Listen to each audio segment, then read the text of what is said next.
புரிஞ்சுக்கோங்க, புரிஞ்சுக்கோங்க, புரிஞ்சுக்கோங்க. இத நல்லா புரிஞ்சுக்கோங்க. இத கொஞ்சம் கேளுங்க.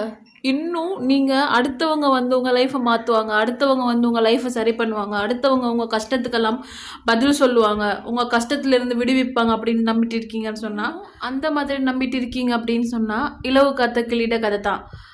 ஒரு நாளும் அடுத்தவங்க வந்து உங்க லைஃப மாத்த போறதில்ல. அடுத்தவங்க உங்க வாழ்க்கையின் முன்னேற்றத்துக்காக எந்த ஒரு ஸ்டெப்பும் எடுத்து வைக்க போறதில்ல.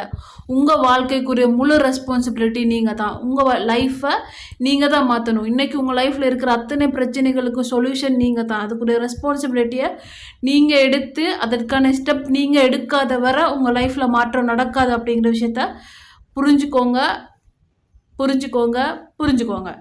ஸோ உங்கள் லைஃப்ன்ற மாற்றத்துக்கான உங்கள் கஷ்டத்தின் பிரச்சனைகளுக்கான சொல்யூஷனை நீங்கள் தான் எடுக்கணும். அதுக்கான முயற்சி நீங்கள் தான் எடுக்கணும். அதுக்கான ஆக்ஷன் நீங்கள் தான் எடுக்கணும். நீங்கள் தான் உங்கள் வாழ்க்கையோட ரெஸ்பான்சிபிலிட்டி.